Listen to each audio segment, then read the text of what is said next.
It's time for the Mohney Show. High atop the third story of the historic Gibson House overlooking beautiful downtown Centralia. The star of the show, Steve Mohney. Yes. And welcome to the mid-January edition of the Mohney Show. Paul Walker is with me. I'm back. Paul, you were on assignment last week. A very big assignment. It was top secret. I know it was. I can't share any information on that. It wasn't really that top secret, but we'll go with that. Well, the reason we're going with top secret is, frankly, I cannot even fathom why I wasn't here last week. It was I don't too remember far either. Long ago, and we just grabbed Matthew and we went with it. Which I apologize for. I'm sorry you guys got stuck with. Oh no, I love him. Anyway, but I did ask Matthew about some of his New Year's resolutions, and I feel that we're still in January here, and I didn't get a chance to ask you some of your New Year's resolutions. And before we get into that, some of the the popular ones are like lose weight, eat healthier. Those are always the the ones that everyone gets excited about. They do it for about, I don't know what, 4 days, something like that, and then they're back on the job. Drink less. There's the dry January, and there's a lot of health benefits. Well, that's what they claim. I mean, if you really packed it on during December holiday parties and stuff, then cold turkey's got you on the run. I'll tell you what, Grandma Helen, she invented bottled water. It was called Smirnoff, and it was underneath the sink. Hold on. Now, this is your grandma. That's my grandmother. Okay. That introduced me to horse racing. And at 4 years old. And she would constantly go under the sink to fill up her water glass. I asked Mom, and this was 1974. Yeah. No one believed that there was bottled water there. I was told that was special bottled water, and I was to never drink it. It was artesian, wasn't it? It was more than artesian. It had a little kick to it. Okay. But warm, no ice, and straight. And that's how you did it. And she lived to be 95. So I'm not sure about this dry January thing. Did you ever taste the water? Eventually. Okay. Yes. When I was of age, 15 but you were told 16, to stay away from the water. Yeah, right. Okay. Of age at 15 or 16.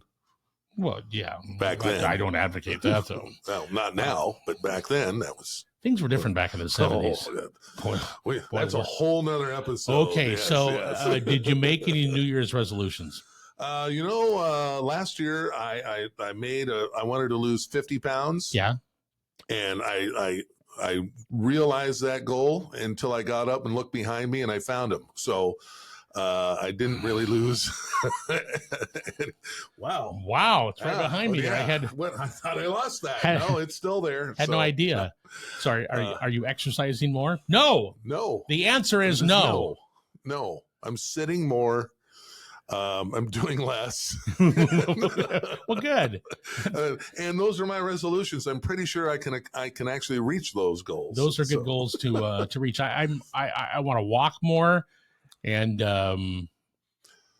I guess be more mindful. You don't want to snack too much. Oh, no, I want to snack more. That's part of mine. See, I've gone completely opposite. I think about this. Okay. You set all these goals for your New Year's, and you never even come close to reaching them. No. So if I want to snack less, my goal should be to snack more, because then I don't reach the goal. That's true. And then you feel better about yourself. So my goal is to put on 200 more pounds. Yeah. Snack literally every hour. Right. That's my New Year's resolution. And I'm bound to not hit it. But you also feel better about yourself because you achieved your goal of putting on 200 pounds. Okay.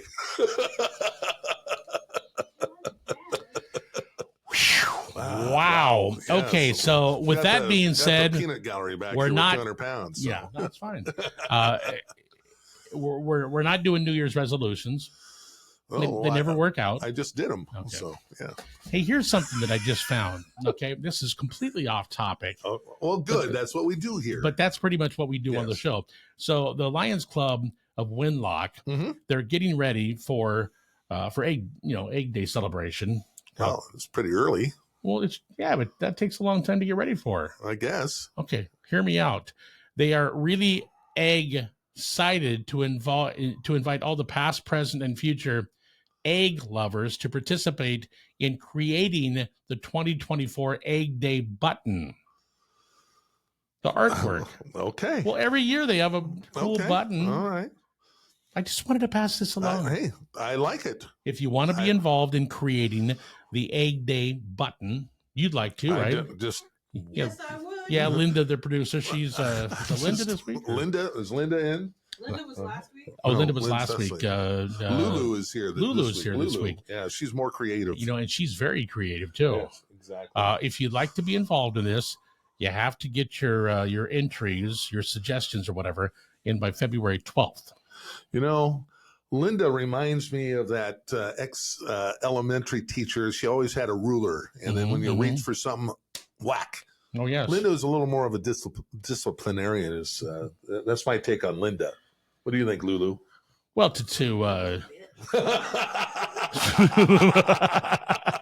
Wow. Whoa. Lulu is not happy with Linda. Well, to take a line out of the Blues Brothers, I'm shocked and dismayed that two boys who I had such high hopes for come back to the church with filthy mouths and bad attitudes. Anyway, if you want to work on the button, you can get a hold of the Windlock Egg Day Festival folks. Official Egg Day at Gmail. I think that's what it says. Yeah. Official Egg Day at gmail.com. All right. There you go. Yeah, okay. See, that is absolutely something I would be of no help toward whatsoever. I know. I got no chance of helping out with that. Well, if they did a stick figure, you'd be fine. Exactly. But that's not going to happen. Okay, so we've got big things to talk about as far as the Seahawks here. They're settled down. There were some things that happened late last week. In fact, Matthew was the one that told me right basically in the middle of the broadcast last week what happened. Yeah. So that's the second segment. Mm-hmm. That's the explosives. Settle down. Right here. He's chomping. That's all the way next on the Mohney Show.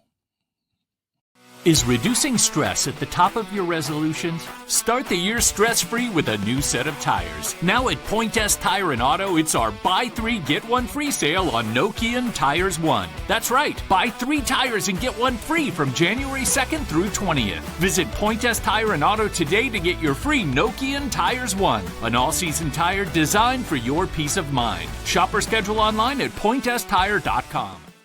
Okay, folks, we're back with the Mohney Show. It's segment 2, and I would like to thank one of our. Good handwork, Paul. That's what he said. I'm just going to do with one sponsor here. Okay.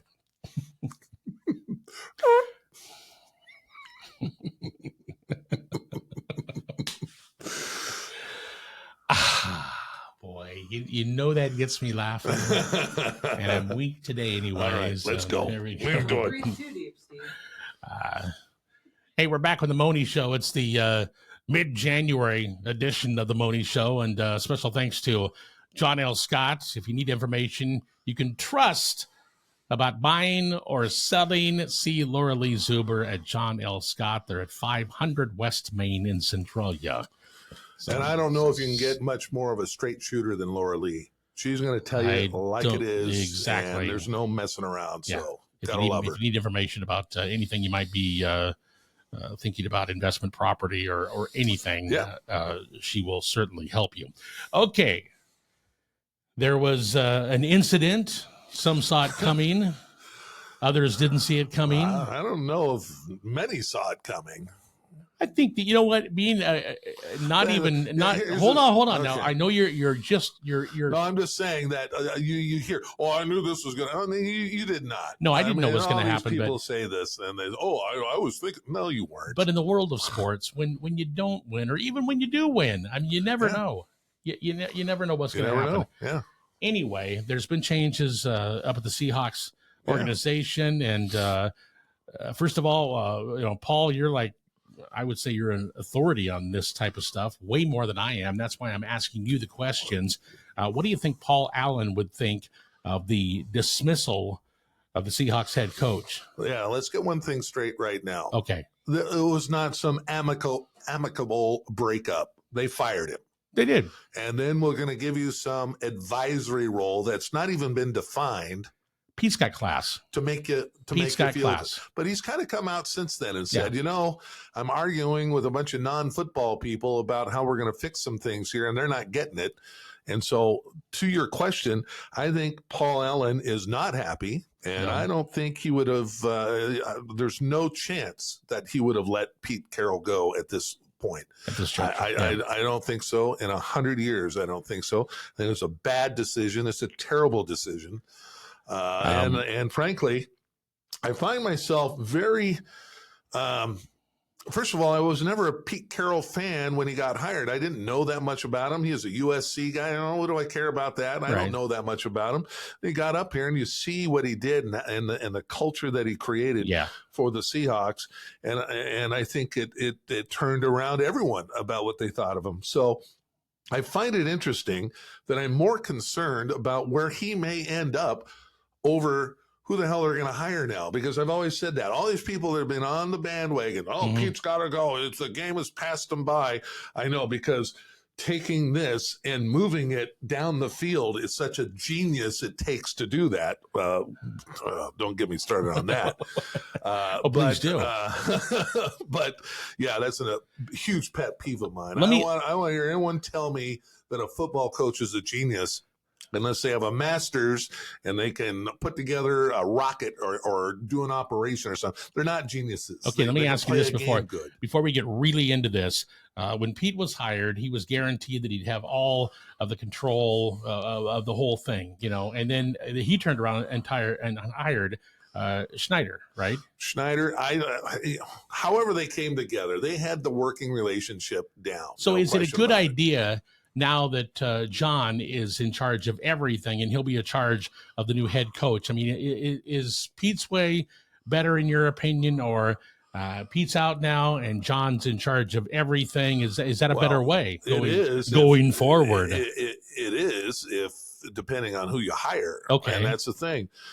So my complaint to all these people that think that he can't coach anymore, or that just having a winning record and being relevant every year is not good enough for them. First of all, can we rewind back to 1990 when you folks were wearing a bag over your head to attend a Seahawks game in the Kingdome back then? Do you remember the 2-14 seasons that you went through? Ken Behring. Yeah, Ken Behring. Yeah, I remember when the moving truck showed up and they were just packing it all out of there. Yeah, and out he goes, and then and Pete Carroll's had 2 losing seasons in 14. They're both 7-9.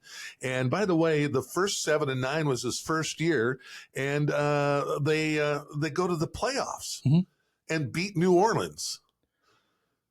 That's the year, or maybe it was the second year, first or second year he goes. Either way, very early, they go to the playoffs as the first team with a losing record to get to the playoffs, and they beat New Orleans. And of course, that's that's Marshawn Lynch's run, the big run there that triggered all the earthquake devices in downtown Seattle. I remember that. Beastquake, whatever, was born at that point. And so the one thing that all of these geniuses keep talking about is all they want to do is get rid of Carroll. Not one of them would ever commit to saying who they wanted to come in, and they still don't, because they don't understand that there's no one there. And now we're going to get into something that but I have to ask. Annoys me to no end. I know it annoys you, and I don't, being a non-sports type of a person. And by the way, I do have to ask this. Okay. So with Pete leaving, does that have any bearing on my Stones concert that's going to be in Lumen Field? Lumen Field coming up on May 15th? Hey. Because I mean, if something's going to be amiss there, is that Jody Allen going to mess with Jagger or what? Is Jody Allen's new coach going to come in and schedule a workout during the Stones concert? I don't know. You might have to deal with Keith Richards. That might be, and that might. That won't go well for you. Keith, by the way, incidentally, if that happens, is bringing cartons of cigarettes and cocktails for each. He'll be throwing them just like this, just like said. They'll say Pall Mall here, red box, no filter, please, for each and every player. So here's the list of potential. These are the folks that have been approached if they can interview. Yeah. By they so have to far, this is what they're talking and about. they say they're casting. The John's casting a very wide, web, I guess you could say. And again, nothing excites me here. I first of all, let's get one thing straight. Yeah. All right. People say, oh, they underachieved this year. They fell well short of where they would have been. We just talked about Laura Lee and John L. Scott. Right. What are the three words that they always say is the important thing about real estate? Location, location, location, right? Right. In the NFL, they have a similar thing. The three most important things in the NFL: health, health, and health. There you go. If your team isn't healthy at this time of year, you have no chance. Every single year we see this. There have not been multiple Super Bowl winning coaches except for Bill Belichick. And everyone keeps going back to, Bill Belichick has 6 wins or whatever. Yeah, and now we see that without Tom Brady, he may not have any. Mm-hmm. Who knows? Because there's no proof that he can win outside of Tom Brady. Tom Brady actually proved that he could do it when he went to Tampa Bay and won his 7th. A lot has to do with the weather, too. Well, I mean, that could come into it a little bit. But the Seattle offensive line is much improved over the last few years. They've had a couple of young tackles who were injured for most of the season. Mm-hmm. And multiple injuries on the offensive line. Kenneth Walker, the running back, and Pete Carroll likes to run the ball. He again was banged up. They got a new young guy, Charbonneau, I think is how you say it. Good guy, but I think they're probably. I'll be honest. Coming into the season, I did expect them to get into the playoffs. Mm-hmm. They're not a Super Bowl team. They were not a Super Bowl team this year. They still had some work to do. Mm-hmm. Their defense, everyone complains about their defense. Are you kidding me? They were like in the top 5 in pressures on the front line. They had a problem in stopping the run again. Yes, and so their weakness on defense. They kept saying, the back end. No, the back end is young.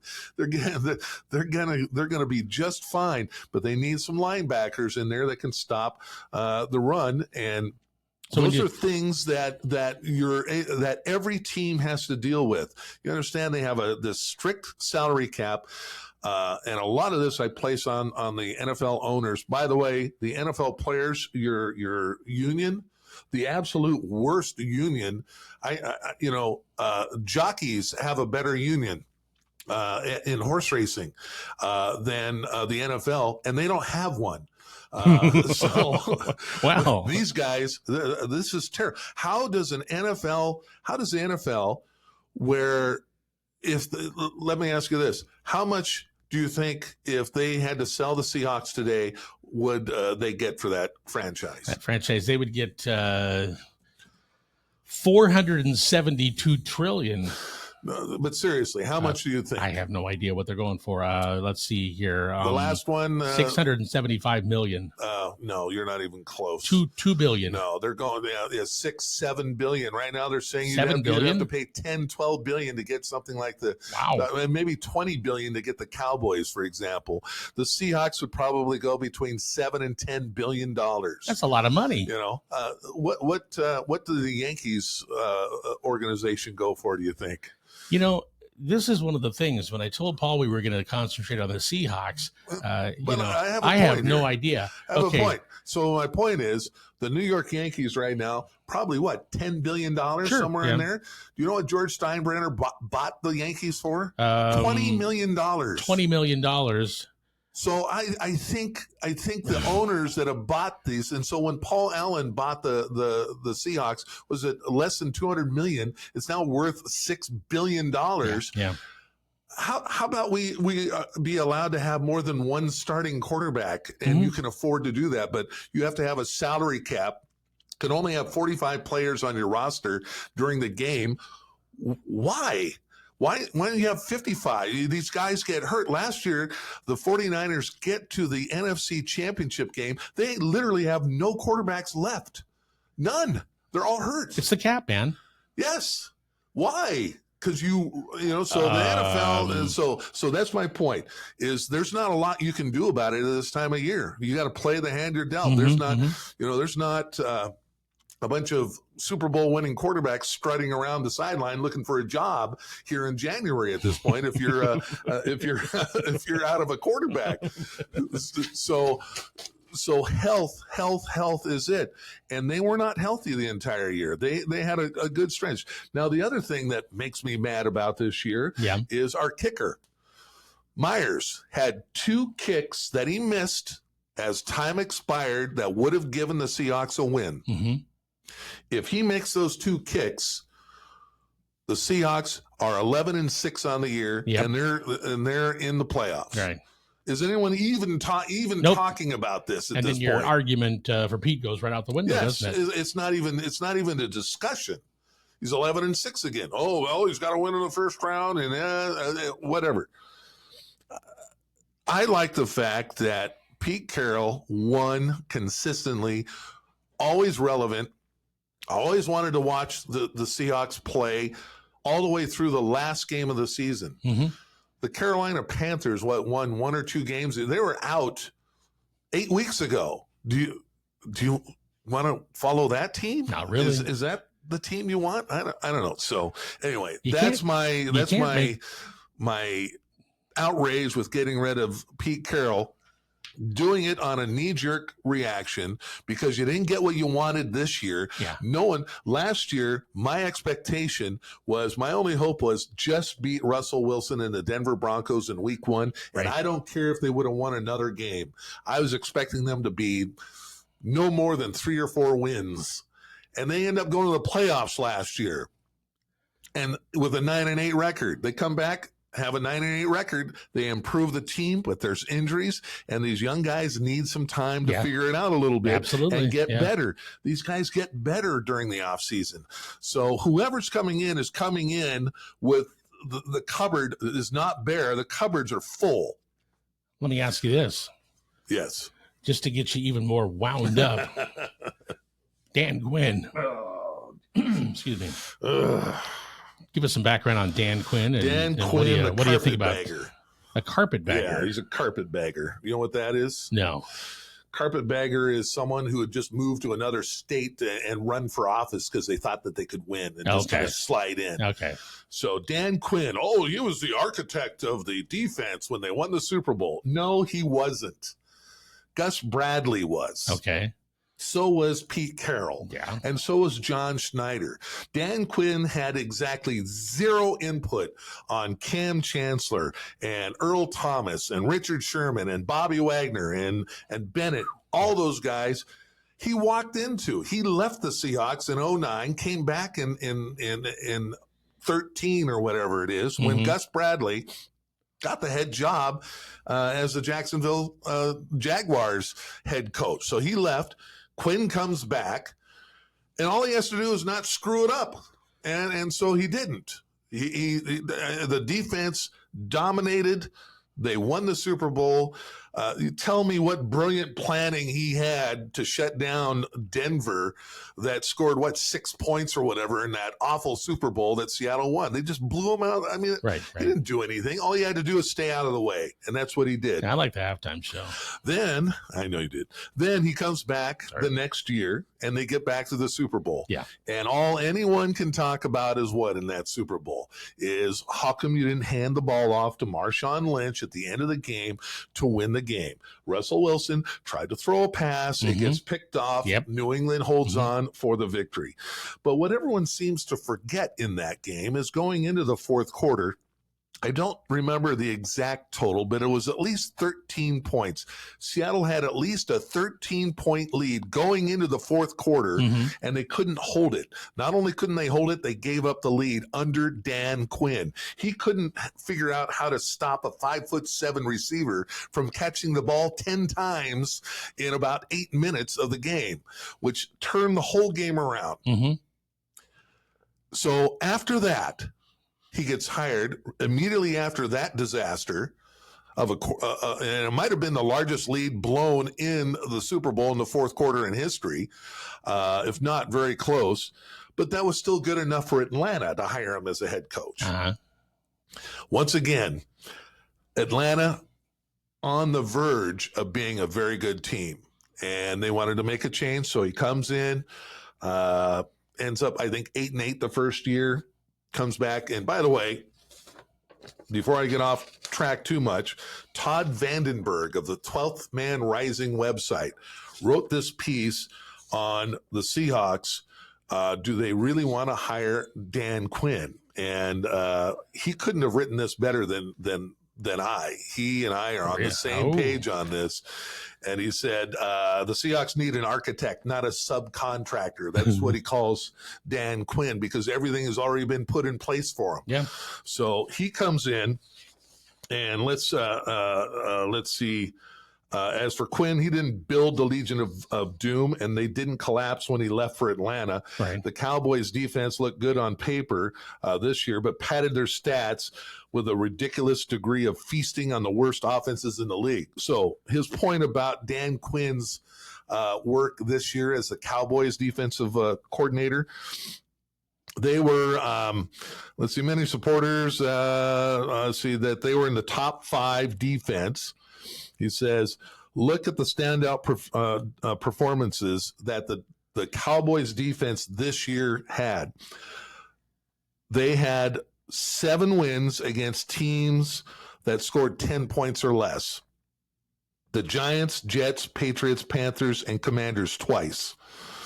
The Commanders, out of 32 teams, were the 25th best offense. The other teams, they were 29 through 32. So the very bottom offenses is where Dallas had their great games. They better. Yeah. I mean, they're awful teams, for crying out loud. No, they were never any good. Against the good teams, here's what the Cowboys did this year.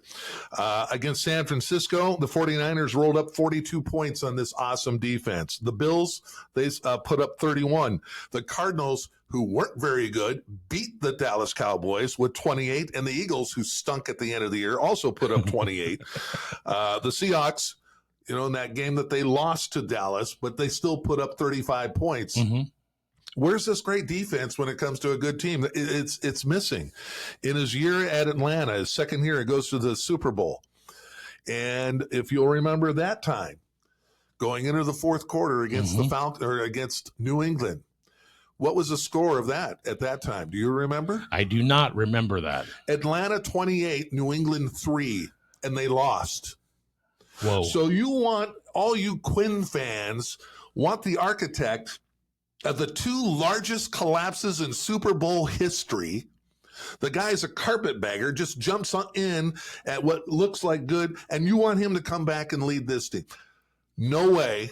If he shows up, I got very little interest, and it would be the worst hire that they could come up with. I'm thinking about maybe off topic a little bit, but some of the things that I think they might be able to do to improve this club. A gigantic halftime show every time. Yes, exactly. Every halftime show. And also, I want fans to clean the stadium and be paid in food. You can see that Steve is a big help when it comes to our sports conversations here.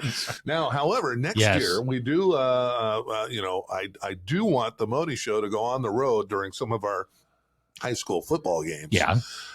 Because we do need I would say, an unbiased critic of concession stands. Yes.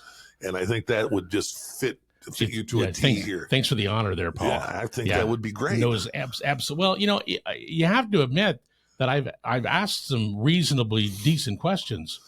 Yes, some that. I mean, I knew kind of who I was talking about here. Did Matthew write those down for you? No, I did it yourself. No, here's the deal. I do know stuff about sports. I know you do. My dad is one of the sports kings of our time, so I did pick up some of that stuff. Your dad, you've told me for years, and I didn't even I didn't even broach the subject with you. Yeah. I never even brought it up. And I don't think you've ever, so why not do it here on the show? Yeah. But careful. Mohney Sr. is a massive Husky fan. Oh. And so I don't even want to ask you what happened after the Sugar Bowl or after the national championship game. After the Sugar Bowl, he was, for days, he was happy. Of course, you're going to the national championship. But what was the reaction after the national championship? Well, for days there's no visiting, because he's preparing. Yes. And and then the day of any of these contests, obviously you stay off the phone, no visitation. Don't try and ask any questions to really anybody in the household. You can't contact my mom. I just have to, there's to be no phone calls. He's concentrating. And then, of course, after that whole incident, I just, Yeah. I just, in fact, have you talked to him yet? No, I haven't. No. Yeah, because I don't know what he thinks now that the coach also has fled the scene and gone to Alabama. Well, this is a big, it's a big deal for, Huskies and Seahawks. This is almost too much to. He's got to sit down and process this stuff. Frankly, I was wondering if there might have been a report of, kind of looks like one of those flashbang grenades went off in his house, and then you just walk in, there's just a pile of ashes left. He's just had it. I've had it. He blowed up real good. Look at him, he blowed up real good. And to add to all this, you've got, Aaron, my son, he's a UW graduate, and you've got Matthew that graduated from WSU.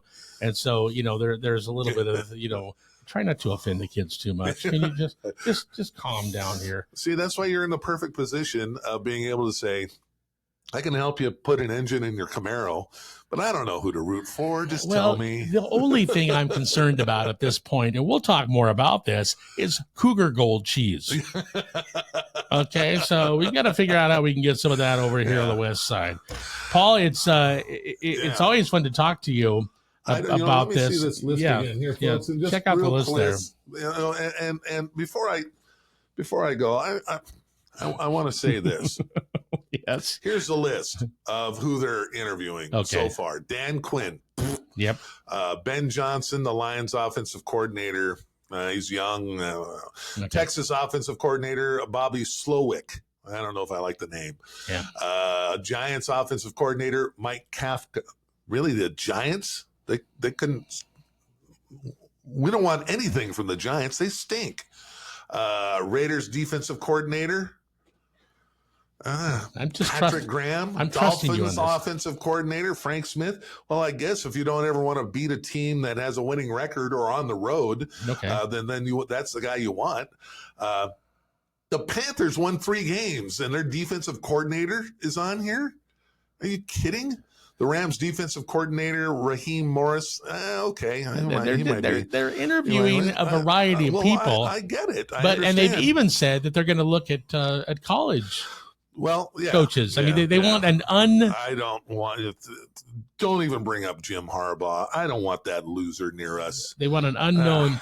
I think it's like him. a movie. They want an unknown person.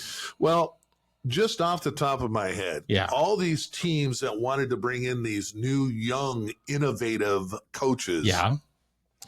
Brandon Staley with San Diego fired in the middle of the season this year. Let's see, that's one. Let's see, what's his name? The old offensive coordinator from New England, McDaniels, that took over the Raiders, couldn't get through his second year of his 10-year contract or whatever. Fired again. Get out. Get out. Let's as much as I enjoy watching Detroit or Cleveland, neither one of them have ever been to a Super Bowl.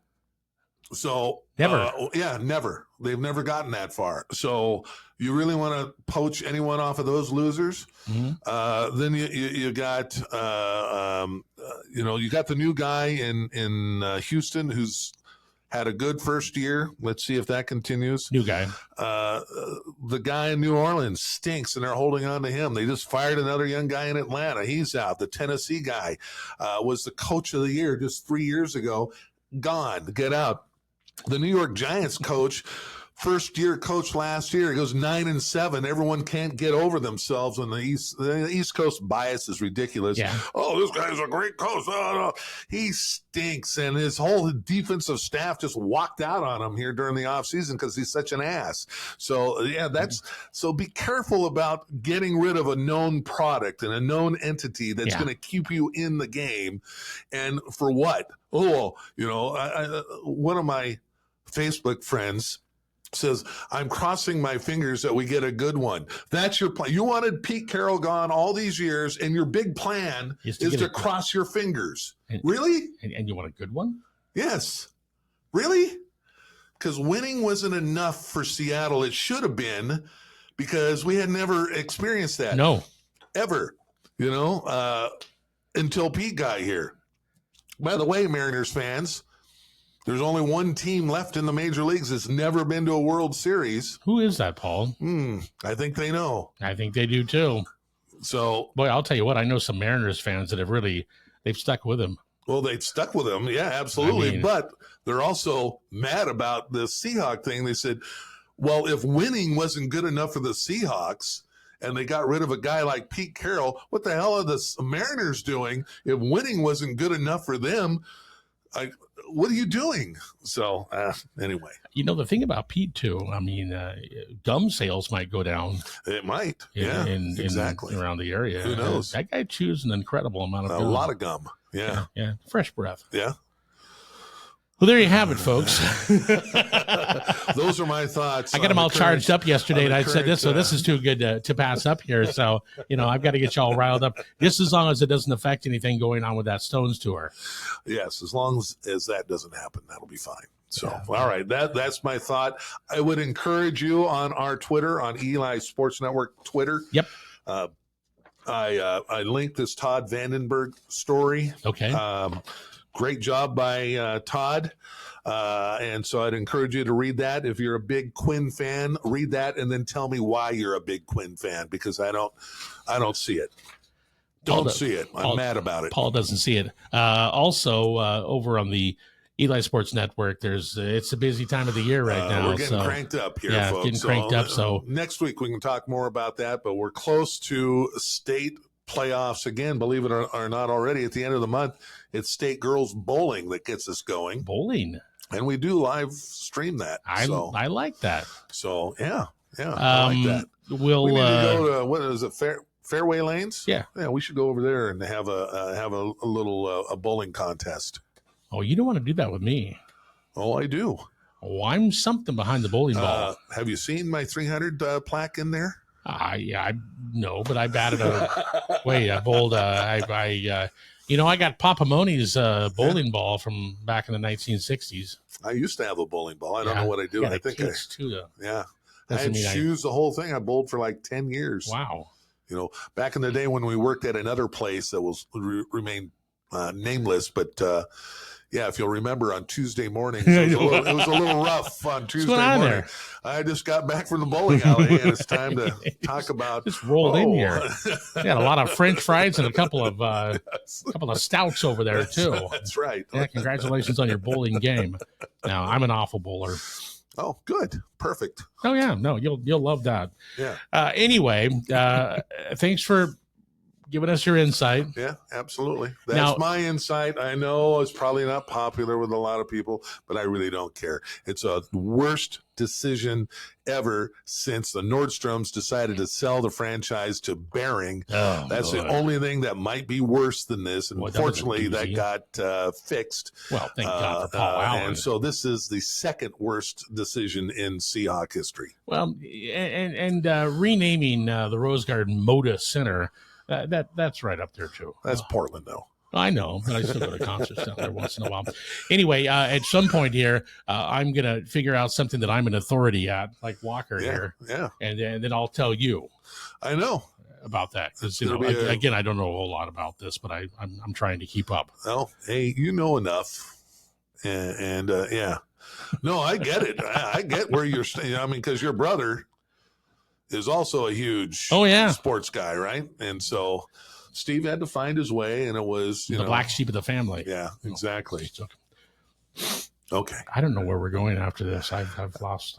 We're going to take a break, come back, and then wrap this up, right? This up. Okay, let's do that.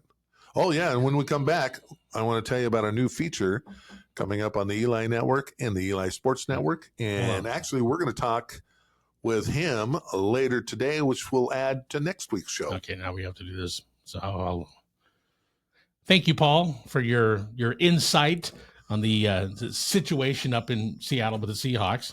And we're going to take a break right now, but when we come back, we've got something else that's coming up as well. So we'll talk more about that right after this.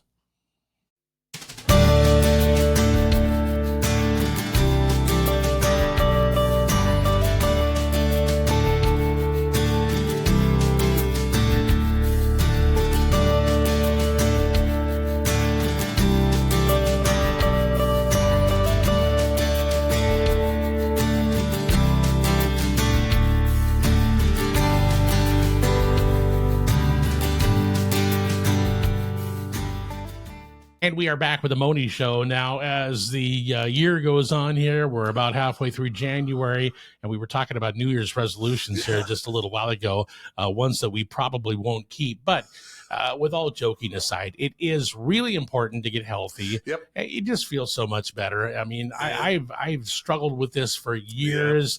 You and I both. You go up, you go down, and it makes you feel like, I don't know. To me, you gain weight. It makes you feel like a loser, and then you take some off and you feel, better about life. But, there's no real roadmap to it. I mean, you can go to the gym, you can try, but when you get a little bit older, it is hard to, it's harder to stay fit. But with all that being said, we do have a new feature that I'd like you to talk about a little bit. Yeah, his name is Brian Perman. He was a year or two behind me in high school at Tumwater. Up at Tumwater. But now he lives down in Fresno, and he was always he was an athlete, but he was always a little bit chunky. And as he got older, he goes, I need to get healthy. And he had some health issues, and his first column is up. It is keeping death at a respectable distance. His column is keeping death at a respectable distance. Okay. And so he's about ready to drop his, he's going to do 2 columns a month. Okay. They're on the Eli Network. Okay. And we're going to have a link. Oh, by the way, okay, Lulu, I forgot to tell you earlier, we need to link that over to the Eli Sports as well, like we did with so the Eli Network's where you find the Mohney Show. Yeah, the Mohney Show. But Brian, we've talked about this literally for a couple of years. And he goes, he's not a PhD in anything. He's just a guy who found a really healthy lifestyle that he understands is not for everyone, but he also understands there's a way to approach it. And so I said, look, I'm 59. Steve is 72. I don't even know where the last 20 years went, to tell you the truth. Slept right through them. But we are not going to get, we're not going to get to the gym on a regular basis. We're just not. Probably not. It's just not going to happen. So what can you do to aim at, especially, guys between 45 and 65 or whatever. It's forever. But in that, people, not guys, but people. And I go, instead of having to go and put an hour in on a treadmill, can I count mowing the lawn? Yeah. Can I count, just weeding? And I think any activity rather than the couch, or just sitting, is obviously good for you. And so he's been thinking about this for quite some time, and now he goes, it's now the time. And we hope that more comes. So right now he's starting just with a column. We're gonna have him on next week. He's gonna jump in for an interview, and we'll talk more about how he approaches healthier living. And he goes, look, I get it. There are going to be times that you want to go out and have pizza. Go out and have pizza. He says it's not about you can't these strict diets and things like that. They're just virtually never successful. The problem is you fall off them too quick. Yeah. And then you go, and then, like you say, you feel like a failure, so you just give up. Yeah. And you don't do it. No, go do that. But just, it's more of an overall philosophy change that you're never going to be perfect. And that's okay. And like he says, he's not judgmental. He says it's not that. He and his wife his wife is in tremendous shape, and she runs, they're both fitness advisors and things like that. They do have a little bit of a side business that you can get some of the products. I get this herbal tea and some other things, some other supplements from them.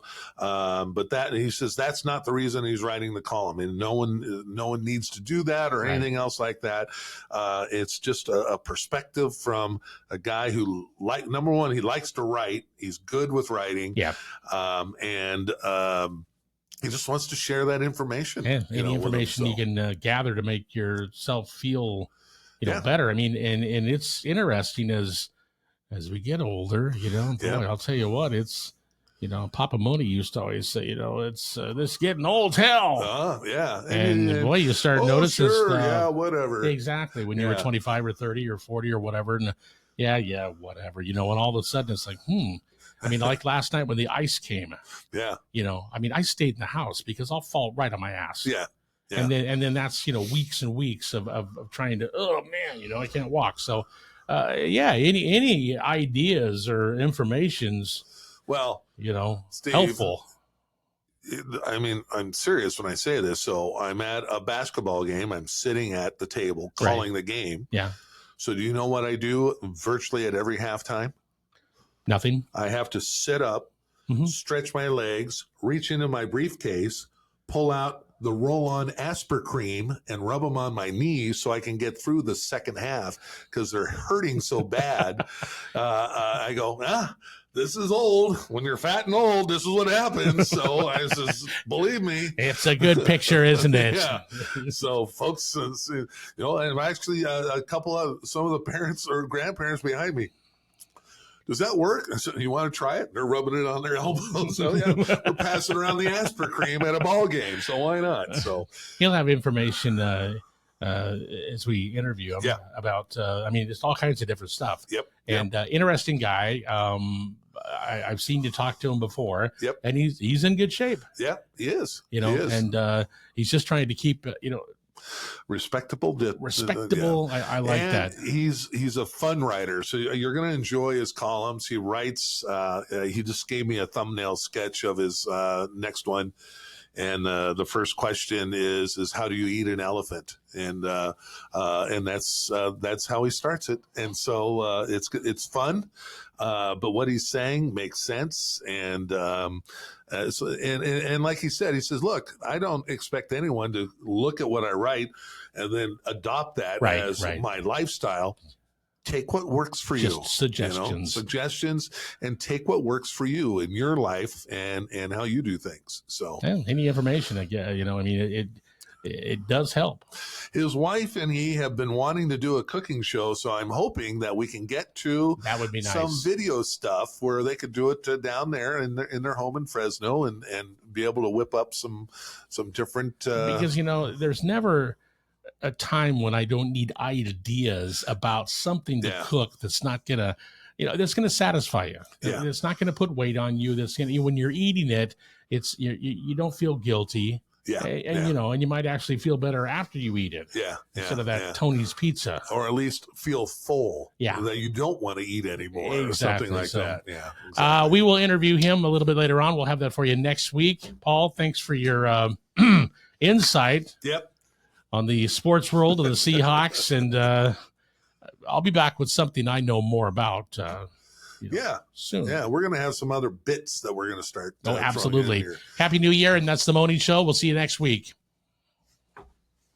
The real estate market is changing, and John L. Scott can answer your questions with a free market analysis. If you're a homeowner, it's really important to get a current market analysis. It only takes a few minutes of your time and contains valuable information about your biggest investment. This might be the year to make a move and take advantage of this market. For your free market analysis, see Laura Lee today at John L. Scott, 900 West Main in Centralia.